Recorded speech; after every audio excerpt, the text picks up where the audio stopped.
Yo, what's up, guys? It's Noah here, breaking down the Week 16 NFL slate on Draftkings and Yahoo. Now, in this video, we're just going to cover the three-game Saturday slate. There are three games on Saturday, and Draftkings and Yahoo are running like a pretty nice-sized contest for this three-game slate. I do plan on playing the slate, so I did want to get a video up on YouTube at least. I don't plan on putting up content on Patreon for this three-gamer. I will still have content up for the main slate, though. I will also have a video on YouTube up for the main slate. That'll most likely go up on Friday morning. I did want to go ahead and get this video up, though, a couple days before the game start, a couple days before Saturday. Recording this on Wednesday morning. So we're just going to run through this slate position by position, quarterback through tight end. I'll just talk about the plays that stand out to me the most. We'll look at DraftKings pricing, and we'll talk about some guys I like on Yahoo as well. Just before we do get started, guys, as always, would greatly appreciate it if you would drop a like down below. If you have not yet, you can subscribe to the channel. Click that notification bell as well, so that way you get notified every time I upload and you'll never miss out on any of my new videos. You can also follow me on Twitter, link down below, at DFS by Noah. I am very active over on Twitter, so you can give me a follow over there. And although I won't have content up on Patreon for this three-game slate, you can still check out all the content I have available for the main slate. I do post NFL content on Patreon along with NBA content Monday through Friday. A ton of content goes up over there. Like, I upload videos to YouTube pretty much every day, if not Monday through Friday, but there's so much stuff I have available over on Patreon, so check out the Patreon content. If you do sign up by Christmas Day, you will be invited to a $100 free roll contest that I will be running on the Christmas Day NBA slate. So if you sign up for the Patreon, you'll have a chance to win $100 on Christmas Day. Just me trying to give back to all those that do support my content over there. But yeah, let's go ahead and start off at quarterback. So for this three-game slate, quarterback's a position where you have two guys that just stand out above and beyond the rest of the player pool. And this Houston-Tampa Bay game is just going to be one of the games that stands out head and shoulders above the rest. If we just look at the Vegas odds for this three-game slate, right now this Tampa Bay-Houston game does have a 49 total. It opened at 53, but it has dropped to 49. I think some of that could due to the fact that, you know, the Buccaneers are going to be so thin at receiver that maybe there's more money coming in on Houston. Houston did open as 1-point favorites, and now they're 3-point favorites. There are also some weather concerns in this game. I know there's going to be a decent amount of rain, which maybe that's one of the reasons why the total has dropped, but it's still the highest total on the slate at 49. Buffalo, New England is probably going to be one of the less appealing games on the slate. Right now it just has a 37.5 total. Like, I could easily see that game being like a 17-10 kind of game, just really low scoring. Not much you're going to like there. And then Rams 49ers is the next most appealing game for me. That game has a 46 total right now. 49ers are 6.5-point favorites. That game, I think, is going to have some rain as well, so we'll need to keep an eye on that as we head into Saturday. This Houston-Tampa Bay game, I think, is where a lot of the good plays are going to come from.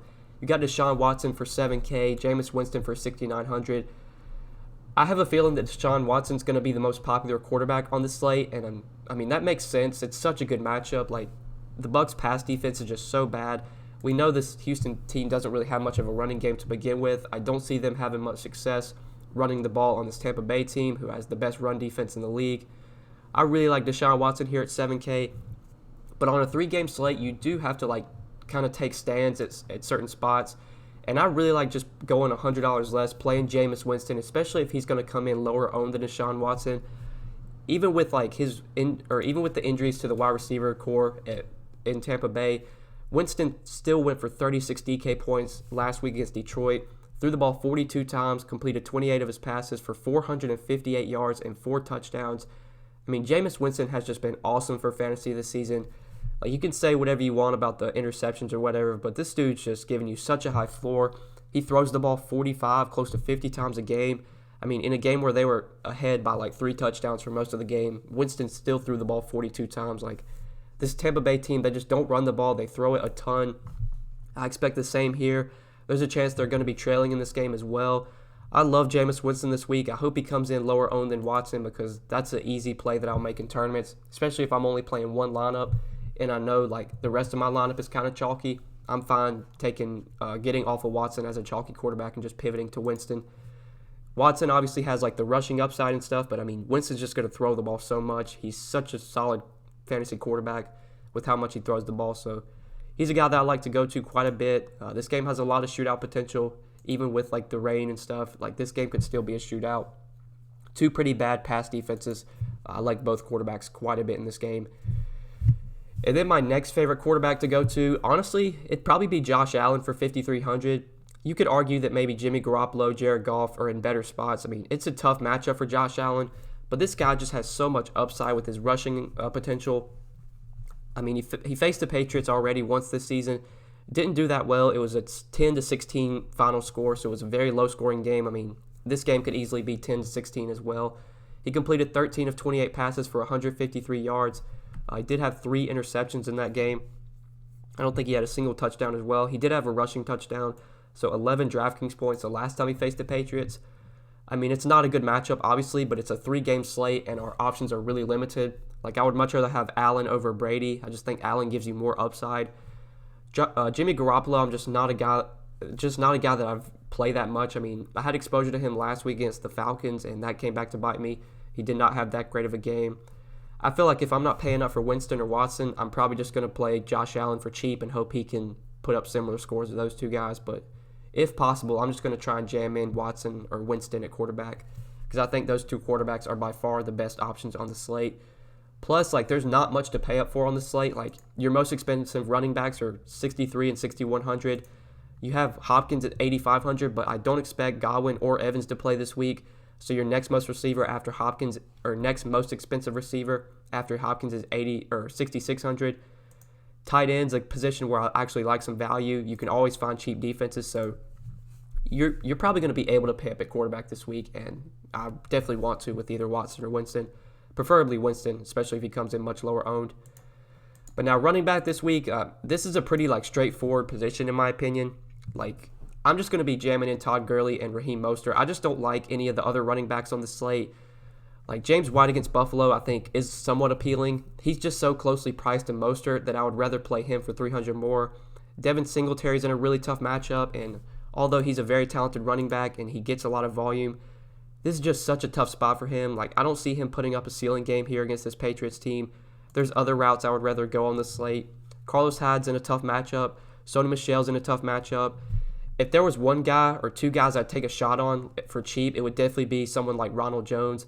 This is actually a very favorable matchup for pass-catching running backs. Houston has been one of the worst teams defensively versus pass-catching running backs this season. I believe they've allowed the most receptions to RBs this season. And Bruce Arians did come out and say that he wants to get his running backs more involved in the passing game. I mean, with how these guys are playing right now, like, it's hard to trust either one because they're pretty much splitting the snaps evenly. Like, last week you had Peyton Barber play on 28% of the snaps. You had Ronald Jones play on, if I can spell his name, you had Ronald Jones play 45%. So, like, it's probably going to be like a 50-50 even split. I mean, Jones is still the starter, so he's the guy that I expect to get the most volume. But if Peyton Barber, like, breaks off a couple long runs, we could easily see him out-touch Ronald Jones. So it's very hard to trust either guy, but with just how bad the running back position is this week, I'm fine punting with Ronald Jones or even playing him as a flex option. I definitely want to just jam in Gurley and Mostert there. Like, these two guys I expect to get the most volume. It's tough matchups for them as well. Like, Gurley against the 49ers, not a good matchup there. But he's just getting a ton of volume right now. He definitely got bailed out last week with some late touchdowns. Like, he was having a pretty bad game against Dallas, and then he did score a touchdown like with 2 minutes left in the game that really salvaged his day. I did have a lot of Gurley that slate, so that was actually I actually enjoyed that. I was watching that game, and I watched Gurley get into the end zone. It was definitely nice to see that, especially because, like, with them down 30 points with 3 minutes left, I figured they would have pulled the starters, but they actually had all their starters out there. So you got a lot of garbage time fantasy points from guys like Gurley. I think Cooper Kupp scored as well. Tyler Higbee got a lot of garbage time. But, I mean, I talked about it in my video last week. Like, Gurley, they're really starting to use him as a true number one running back right now. We can look at his snap percentage from last week. 96% of the snaps against the Cowboys. Like, he barely came off the field. Even when they were getting blown out, he was still out there. Tough matchup, but he just gets so much volume that's hard to ignore on a 3-game slate, especially with how thin the running back position is. And then same for Raheem Mostert. I didn't have much exposure to him on the main slate last week. He was actually kind of a fade for me, and it worked out. I mean, he only had 11 DK points, 14 carries, 54 rushing yards. Did have a rushing touchdown, 2 targets, got 1 catch for 5 yards. 11.9 DK points from Mostert. I mean, this isn't the best matchup against the Rams. Like, the Rams did get torched by Ezekiel Elliott on their last week. I would say it's a better matchup for Mostert than it is for Gurley. Gurley gets more volume, though, so I would feel safer with him if I just had to choose between the two. But I have a feeling most of my lineups are just going to have both these guys. Like, on Yahoo, you got Gurley at 23, Mostert at 21. Like, I'm just going to be building around those two guys and then just kind of figuring out elsewhere. Like, I just don't like any of the other running backs on the slate. A lot of them are really risky. If there's a next running back I'd probably play, it would definitely be Ronald Jones. James White at $17 I think is somewhat appealing on Yahoo as maybe a flex play. But still, I expect just Gurley and Mostert to be the two running backs I build around. I think Mostert played on a decent amount of snaps last week as well. Pretty sure over 50%. Yeah, 53% of the snaps for Mostert last week. I still expect him to be the number one guy to probably get 12 to 15 touches.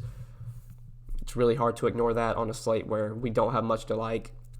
James White, I guess, would be a pivot off of Mostert, but it's just such a tough matchup for White. Like, he's going to need to catch probably 8 to 10 balls to be a good play this week and probably score a touchdown as well. And I just don't know if you get that against this Buffalo defense. Like, when he played Buffalo earlier this season, he had 10 targets, 8 catches, 57 yards, but no touchdown. Like, you're probably going to need that touchdown from White in order to be glad that you have him at 5,800. So, yeah, I think we pretty much covered all the running backs I'm on. I mean, this position's mainly Gurley and Mostert for me. I'll sprinkle in a little bit of James White. I'll definitely sprinkle in some Ronald Jones because I think Ronald Jones actually has some upside here. It's a very favorable matchup, but still don't expect either guy to be like core plays for me. So at receiver this week, this is definitely a position I want to pay up for DeAndre Hopkins if possible. I'm not going to include him in my 5 plays, just at least as of now, but I was building out a couple lineups before I started recording, and you can easily make it work. You can pay up for Winston, Gurley, Mostert, and Hopkins and still make it work. You just have to go cheap at tight end and cheap at defense, but there's cheap defenses you can always find that are viable, and there's cheap tight ends I like on this slate. So love Hopkins here. 8,500 is expensive, but he's worth that salary in this matchup. Plus, it's a 3-game slate. Our options are so limited. We're not going to have Godwin or Evans most likely, so Hopkins is really like the only stud you can consider paying up for on the slate, and I think he's definitely worth the salary. But then you have guys like Cooper Kupp, Julian Edelman, Robert Woods. These guys are probably going to be more secondary options for me. Like, I'm really looking to the receivers in this Houston-Tampa Bay game. If it's not Hopkins, I really like Rashad Perriman at 6K. I mean, without Godwin and without Evans, like, he's just going to get so much volume, especially with how much this Tampa Bay team throws the ball. Last week against Detroit, he had a monster game, 5 catches, 113 yards, and 3 touchdowns, 37 DraftKings points. He got priced up to 6K on DraftKings, but you could argue that's still too cheap as the number one receiver for this Tampa Bay team. Like, this Tampa Bay team, they just throw the ball so much. Jameis Winston's going to throw the ball to Perriman whether he's open or not. I mean, he'll force it into double, triple coverage, which is what you want for fantasy. So I definitely like stacking him with Winston this week. I think you can stack like 2 to 3 pass catchers from Tampa Bay with Winston, just with how much they do throw the ball. So love Perriman at 6K on DK as well. And he might come in somewhat lower owned, especially because his price is up. People see Rashad Perriman at 6K and probably won't want to pay that price tag. They'll just play like Robert Woods or Julian Edelman. And I don't think those guys are bad plays this week. I just want to target this Houston-Tampa Bay game as much as possible. So really like Perriman at 6K. Will Fuller is a great option as well for 5,900, especially if you don't want to pay up for Hopkins if maybe you're trying to get a little contrarian. I mean, Will Fuller has just as much upside as DeAndre Hopkins. Not going to see as much volume, but this is still a guy that has a ton of big play potential. This Tampa Bay secondary is just not good. I wouldn't be surprised if you have Hopkins and Fuller both put up big games this week. Like, I could see doing a Watson to Fuller and Hopkins stack and then running it back with like Perriman, Ronald Jones, O.J. Howard. Like, that's so viable on a 3-game slate. And honestly, I think I'll probably have a lineup where I do that. Like, I'll definitely have lineups where I just have like 5, 6 players from this game just because I like this game so much. 2 very bad pass defenses, so we should see a lot of fantasy points scored, especially for these receivers. Really good spot for Will Fuller. Really like him at 5,900. In the 5K range, there really isn't much to like here. Like, Manny Sanders is probably going to be shadowed by Jalen Ramsey, so I'm not a big fan there. Deebo Samuel, 5,100, I guess you could look to, especially if Sanders is shadowed by Ramsey. But still, it's not the best matchup for him at 5,100. Like, if I'm not going to that price range, which I probably won't, I'll just look to Justin Watson at 4,600. I really like Justin Watson as well. This guy's going to see a ton of playing time, a lot more snaps, more targets as well. Don't expect Godwin or Evans to play this week, and Scotty Miller got put on injured reserve as well. So it's most likely going to be Rashad Perriman and Justin Watson as the number 2 receivers, as the 1 and 2, I guess you could say. Perriman being the number 1, Watson being the number 2. I know Watson played a decent amount of snaps last week. I can check that real quick. Pretty sure he played like over 50%. Yeah, 56% of the snaps for Justin Watson. I mean, with Chris Godwin getting injured in that game, I'm sure he was on the field more. And with Godwin most likely out this week, I expect Watson to probably play 80 to 90% of the snaps, if not more.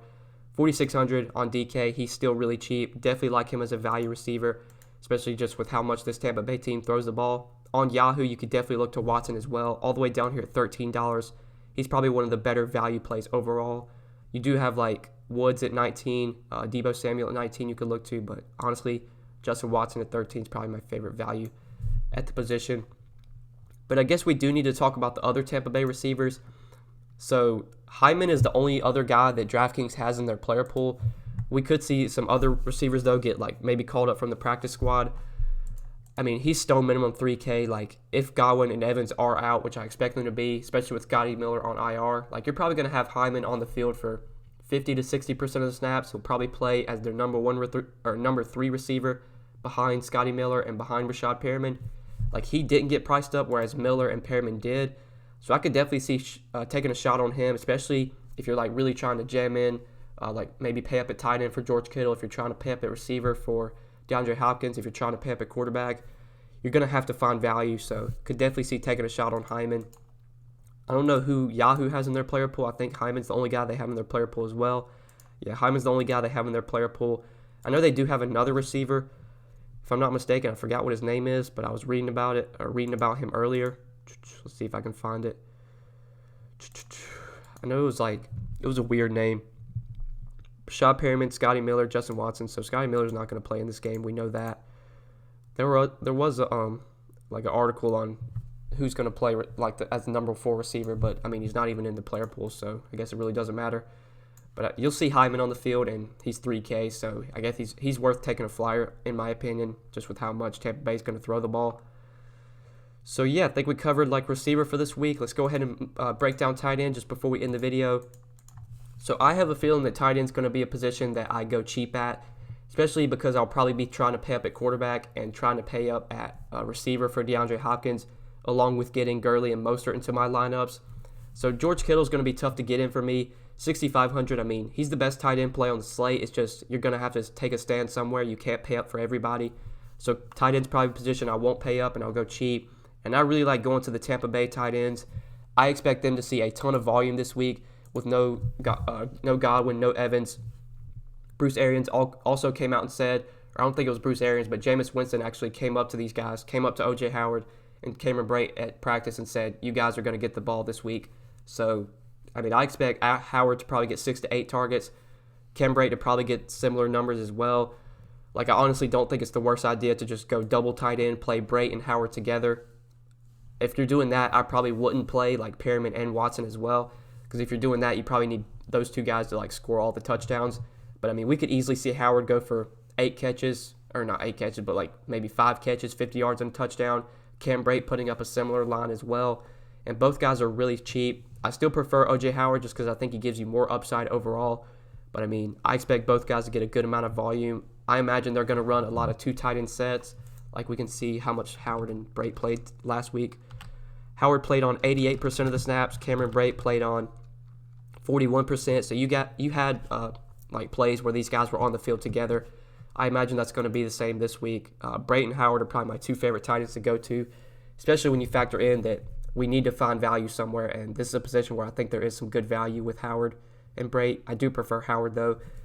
But obviously, George Kittle's a great play if you can fit him in. It's just I'll be prioritizing paying up for QB, and I'll be prioritizing getting DeAndre Hopkins into my lineup. So if I do that, probably won't be able to get to Kittle unless I'm taking a shot on Hyman at 3K.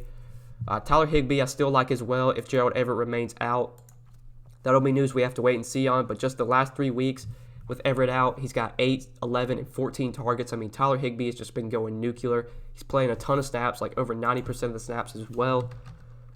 Like last week, he played on 86% of the snaps. He did get a lot of like garbage time work. I mean, I'm pretty sure at the end of like the the end of the third quarter, heading into the fourth, like he had like maybe 15 DK points, and I'm pretty sure he scored like 10 DK points on the final drive. Just they were throwing him like it was like 8-yard pass to Higbee, 7-yard pass to Higbee, 9-yard pass to Higbee. Like he got a lot of garbage time.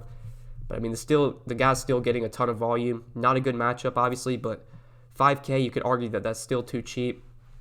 Like, I could see playing Howard and Higbee together. Like, I think double tight end makes plenty of sense because there are actually a lot of viable plays at tight end, mainly the top 4 guys, Kittle, Higbee, Howard, and Brate, the 4 I'll be looking to.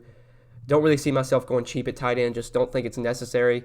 Like, on the Thanksgiving Day slate, tight end's usually always so bad that you can just, like, punt the position, hope you get, like, 6 or 8 points from your tight end. This is actually a week where I think you could see a tight end go for probably 20, 25. Like Kittle, obviously, Higbee, both those guys have 20 to 25 point upside. I think Howard has potential to go for 6 catches, 60 yards, a touchdown, could easily give you like 15 to 20 Draftkings points. So not really a position I want to just punt. I definitely want to try and get to the 4 guys I've talked about. So yeah, I think we covered tight end. I guess we could run through defense real quick. I mean, I don't expect to be able to pay up for defense. Like the Patriots are probably the best defense on the slate. It's just you're going to have to like go cheap somewhere, and I don't think defense is a position I'm going to pay up. This is going to be a position I go cheap at. So I guess if I had to pick my favorite defense, it would probably be the Bills at 2,900 or the Rams at 2,500. Probably the Rams, just with how much like I think Garoppolo. I mean, I don't think Garoppolo's like that good of a quarterback. He'll still turn the ball over. 2,500, I could definitely see them getting some pressure on the quarterback and forcing turnovers. So that's probably where I'm looking to at defense. I usually just like mix in a lot of different defenses though, especially if I'm playing multiple lineups. I don't go too heavy on any defense, especially not on a 3-game slate. And on Yahoo, it's definitely the same story. I'd say my favorite defense on Yahoo is probably, I mean, like the Texans at $13 make a lot of sense with how much Winston will turn the ball over. But I have a feeling I'm going to be playing like a lot of Buccaneers, so I don't know if I want to play like 3 Buccaneers in one lineup and then have the Texans defense as well. Like, man, Yahoo actually did a good job pricing up all their defenses this week. It's pretty tough. Like, probably the Bills at 15 are my favorite play to go to at defense on Yahoo. But I think that's it, guys. I think we covered everything for this 3-game slate. Hopefully you guys did enjoy the video. Like I said at the beginning, you can drop a like down below if you enjoyed. You can subscribe to the channel if you have not yet. Click that notification bell so that way you get notified every time I upload. You can also follow me on Twitter. Link down below at DFS by Noah. And if you want to check out all the content I have available on Patreon, I won't have content up for this 3-game slate, but I will have stuff up for the main slate. Some of it will go up on Friday. I'll have some go up on Saturday, and then my closing thoughts video will be up Sunday morning. I have a cash game player pool, roster construction video, ownership show. I'll have my article. I'll have so much NFL content going up for the main slate. So definitely check out the Patreon. If you play NBA as well, I do have NBA content going up Monday through Friday over on Patreon. Updated content. It's very in-depth as well. And if you do sign up by Christmas Day, you will be invited to our $100 free roll contest that I will be running on the Christmas Day NBA slate. So if you want to sign up to the Patreon, I would recommend you do it by Christmas Day so you'll have a chance to win $100. Definitely will keep doing these as well for Patreon members. So if you stay subscribed, you'll probably be entered into another free roll that I'll probably run maybe once a month or every time I hit a new goal on Patreon. I do plan on running another free roll. But yeah, guys, good luck on this 3-game slate. Hope you enjoyed the video. Main slate video will be out Friday morning, so check that out as well. Good luck this week. Peace.